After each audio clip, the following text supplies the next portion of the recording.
What's going on, everybody? Soloyaker here, and I'm going to be talking about an article about Nikki Fried, our agriculture commissioner, and it involves with DeSantis and Ashley Moody, I believe her name is. But anyway, this thing came out the other day, and let's see here.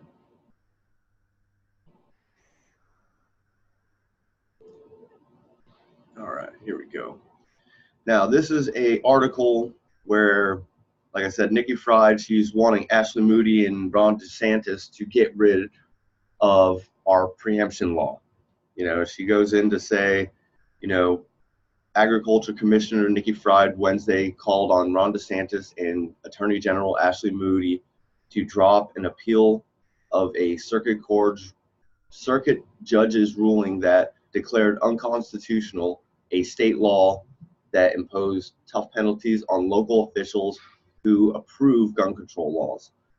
And like I said, this is basically our preemption under 790.33, and we can thank Florida Carry for this. Florida Carry has a big part to do with our preemption law here in Florida, which basically says, which we're actually going to go to right now, which basically says, go to this part.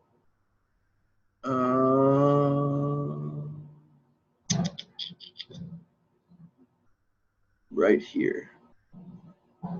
It's going to be prohibitions and penalties right here. We'll highlight this whole section.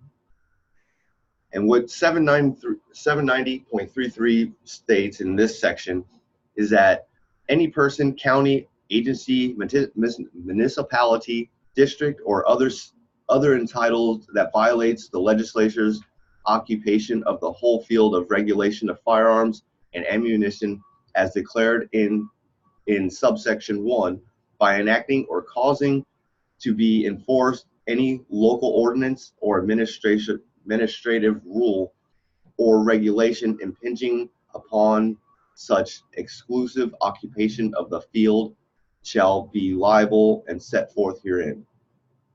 B, if any court, city, town, or other local government violates this section, the court shall declare the improper ordinance, regulation, or rule invalid and issue a permanent injunction against the local government prohibiting it from enforcing such ordinance, regulation, or rule. It is no defense that in enacting the ordinance, regulation, or rule, the local government was acting in good faith or upon advice of counsel.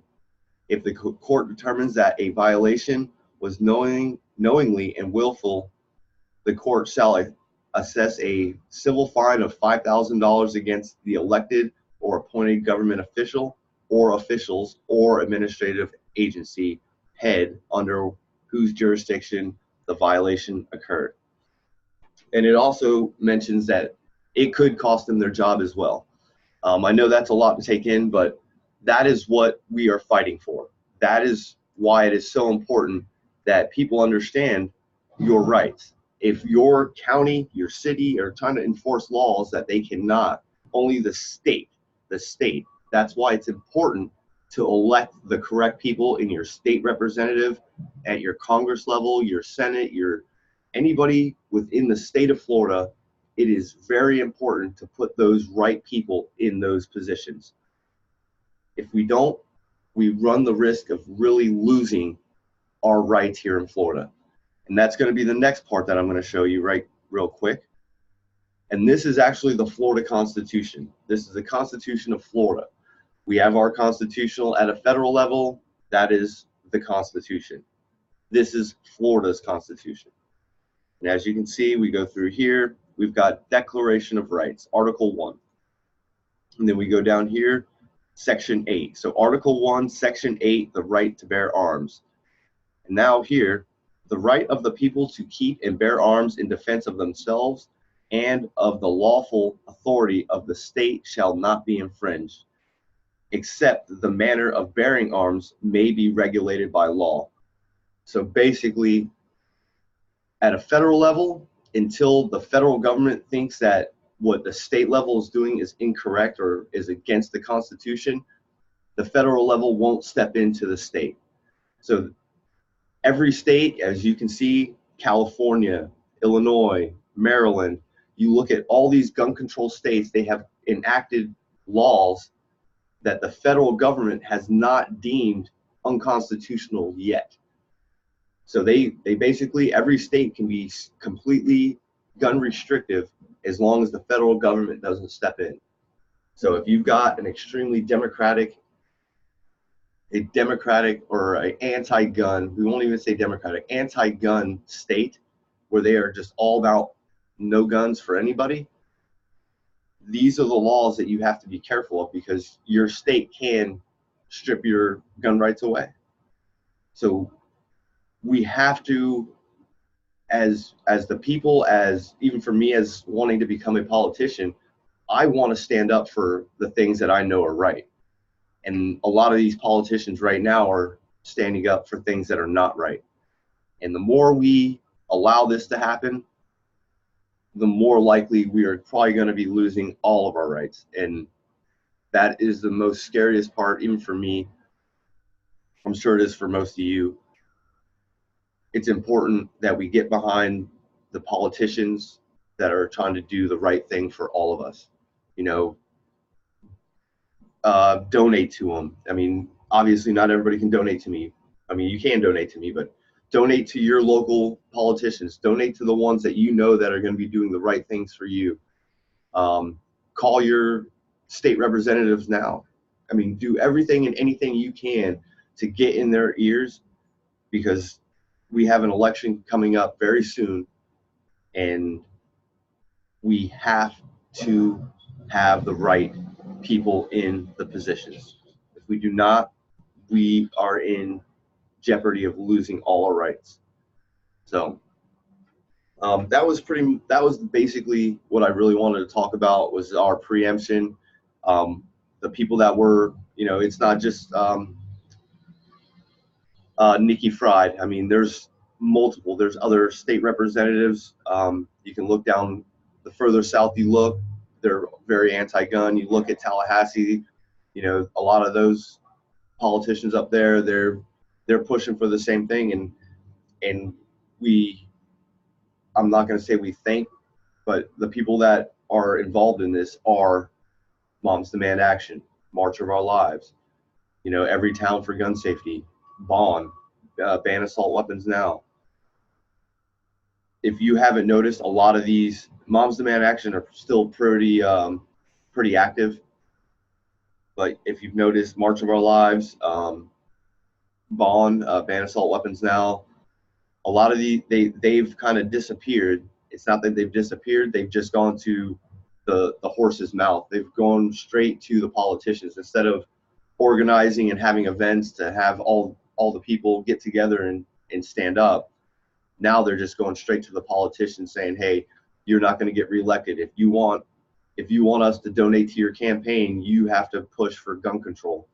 That is what's happening here in Florida. That's what's happening across the state, or across the United States in general.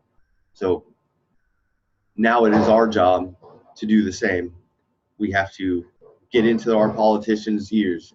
If you know a politician that is pro Second Amendment or pro Constitution, those are the people you want to donate to. Those are the people you need to get elected.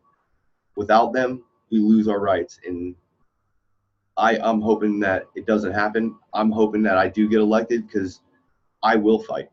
I would stand against anybody. It doesn't matter who they are. I will fight for the people.